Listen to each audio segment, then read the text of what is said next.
Subscribe कीजिए मेरे गुल किचन चैनल को, साथ दिए गए बेल बटन को क्लिक कीजिए वीडियो देखने के लिए सबसे पहले। बिस्मिल्लाहिर्रहमानिर्रहीम, अस्सलाम वालेकुम। सबसे पहले तो मैं अपने सभी देखने वालों को और अपने तमाम सब्सक्राइबर को ईद मुबारक कहती हूँ और सभी यूट्यूबर्स को भी ईद मुबारक कहती हूँ। और ये मैं ईद स्पेशल में आपके लिए लेके आई हूँ सेवइयों की एक बहुत ही मज़े की रेसिपी शीर ईद, जो कि बहुत इजी है, बहुत आराम से, बहुत जल्दी से बन जाएगी और लेकिन है बहुत टेस्टी। इसीलिए मैं आपके साथ ये शेयर कर रही हूँ। आप ये ज़रूर बनाइएगा ईद वाले दिन। तो इसके लिए हमें लेना है 1 लीटर दूध। ये मैंने थोड़ा सा बॉयल कर लिया है, सिर्फ एक उबाल दिलाया है इसमें। और हमने लेनी है ये सेवइयाँ 2 से 3 टेबल स्पून बारीक कर लेना है सेवइयों को। घी हमने लेना है 1/2 टेबल स्पून। छुआरे हमने 5-6 लेने हैं। इनको धोकर अच्छी तरह इनकी जो गुठलियाँ हैं वो निकाल देनी है और फिर इनको 4 पीसेस में कट कर लेना है। चीनी हमने लेनी है 1/2 कप, या अपने टेस्ट के मुताबिक भी ले सकते हैं। बादाम पिस्ता गार्निश के लिए हमने लेना है, इसको भी बारीक काट लेना है। छोटी इलायची, सब्ज़ इलायची हमने 4-5 लेनी है। तो आइए अब हम देखते हैं कि ये हमने बनाना कैसे है। सबसे पहले हमने क्या करना है, दूध को हमने उबालने के लिए चूल्हे पर रख देना है। एक बॉयल मैंने सिर्फ इसमें दिया था। अब ये दूध हमने पकाना है इतना, ये 1 लीटर दूध है, हमने इसको इतना पकाना है कि ये 3 पाव रह जाए। अब हमने इसमें ये इलायची ऐड कर देनी है और ये छुआरे ऐड कर देंगे और हमने इसको पकने देना है। ये जब तकरीबन इसका जो है 3 पाव रह जाएगा दूध, तो फिर हम इसमें सेवइयाँ ऐड करेंगे और उससे पहले हम चीनी ऐड करेंगे। तो आइए अब हम इंतज़ार करते हैं कि ये दूध हमारा पककर 3 पाव रह जाए। अच्छा, ये देखिए जी, दूध तकरीबन हमारा 3 पाव रह गया है, अच्छा सा ये पक गया है। और अब हमने क्या करना है कि हमने इसमें ये चीनी ऐड कर देनी है। चीनी ऐड करके भी हमने इसको थोड़ा सा पकाना है, जब तक हम अपनी करते हैं सेवइयाँ तैयार। सेवइयों को हमने थोड़ा सा घी में फ्राई करना है। चीनी जब तक ये पकती है,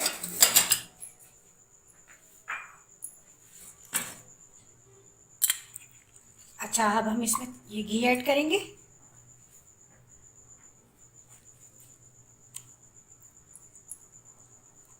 घी थोड़ा सा मेल्ट हो जाए, हमने हल्की ही आंच पर इसको सेवइयों को फ्राई करना है, जलाना नहीं है।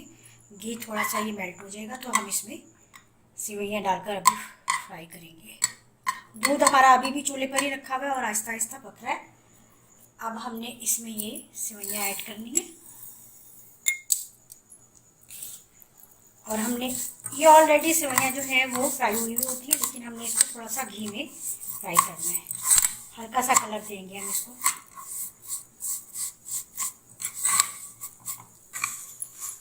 ये देखिए सेवइयों में अच्छा सा कलर आ गया। सेवइयाँ चूँकि ऑलरेडी ये ब्राउन कलर की होती है, शायद जब ये बन रही होती है तो इनको अच्छा सा पकाया जाता है, इसलिए मैं बहुत ज़्यादा इसको, अब मैं चूल्हा कर रही हूँ ऑफ। ये बिल्कुल तैयार हो गई है। अब हमने क्या करना है कि इनको इस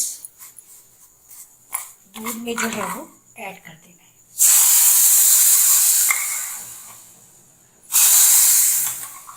बस फिर इसको हल्का सा चलाना है हमने।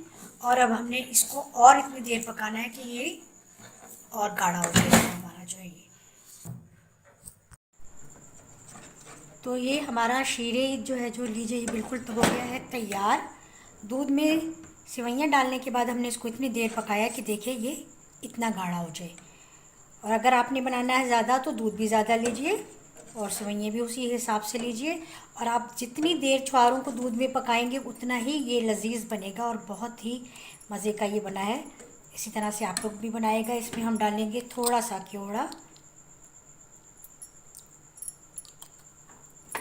थोड़ा सा हम बादाम पिस्ता भी इसके अंदर डालेंगे, थोड़ा सा ऊपर से गार्निश करेंगे और ये हो गया हमारा शीर ईद बिल्कुल रेडी। तो अब हम इसको करते हैं बॉलिंग सर्विंग बॉल में निकालते हैं इसको। तो लीजिए जी, ये जो है शीर ईद हमारा हो गया बिल्कुल तैयार। बहुत मज़े का बना है। आप लोग ईद वाले दिन ये ज़रूर बनाइएगा, ज़रूर ट्राई कीजिएगा इस रेसिपी से, ये बनाइएगा तो आप भी देखेंगे कि ये बहुत ही इजी रेसिपी है लेकिन बहुत टेस्टी। बस ये है कि हमने छुहारों को दूध में बहुत अच्छा सा पकाना है, और जितनी देर हम ज़्यादा उन्हें पकाएंगे उतनी ही इसकी लज्जत ज़्यादा होगी। तो आप भी ज़रूर करने वाले हैं ये ट्राई ईद के दिन, और सब हम मिलकर मनाएंगे ईद की खुशियाँ। बहुत बहुत सबको मुबारक। और एक बात मैं आप लोगों से शेयर करना चाहती हूँ। मैं बस ये सोच रही थी कि मैं करूं या ना करूं, लेकिन मेरा दिल चाह रहा है कि मैं शेयर करूं, क्योंकि ईद की शॉपिंग तो हम सभी बहुत जोशो खरोश से कर रहे हैं। और जाहिर सी बात है, ईद है, ईद पर सभी चाहते हैं कि अच्छी अच्छी चीज़ें लाएं, कपड़े अच्छे बनाएं, अच्छी चीज़ें ख़रीदें। तो बड़े बड़े शॉपिंग मॉल्स जो हैं वो भरे हुए हैं, ज़ाहिर है ईद की शॉपिंग हो रही है। और लेकिन उन शॉपिंग मॉल्स के बाहर भी कुछ ऐसे लोग होते हैं जो बहुत छोटी छोटी सी चीज़ें सेल कर रहे होते हैं, और उनको बड़ी बड़ी गाड़ियों में से उतरने वाले और बड़े बड़े शॉपिंग मॉल्स से निकलने वाले अक्सर इग्नोर कर देते हैं, और यही सोचते हैं कि इन छोटे लोगों से इतनी छोटी छोटी चीज़ें लेकर शायद वो शर्मिंदगी सी महसूस करते होंगे। लेकिन मैं ये कहना चाहती हूँ, बल्कि ये एक मैसेज ही समझ लें कि हम लोग अगर उनसे थोड़ी सी भी शॉपिंग कर लेंगे तो एक तो वो लोग खुश भी हो जाएंगे कि उनकी भी चीज़ें सेल हो रही हैं, और फिर उनके पीछे भी एक पूरी फैमिली होती है जिसे वो सपोर्ट कर रहे होते हैं। तो लिहाजा मेरा ये मैसेज है, आप सब आपस में ज़्यादा से ज़्यादा शेयर करें, और लाइक का बटन दबाना ज़रूर याद रखा कीजिए, और आपस में ज़रूर ये जो है कमेंट्स ज़रूर दिया कीजिए, ताकि मुझे पता चले कि आप लोगों को ये रेसिपी जो है जो मैं देती हूँ आप लोग पसंद कर रहे हैं और आप लोग ट्राई कर रहे हैं।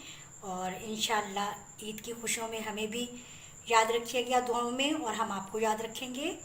इंशाअल्लाह नई रेसिपी के साथ फिर मिलूँगी। अल्लाह हाफिज़।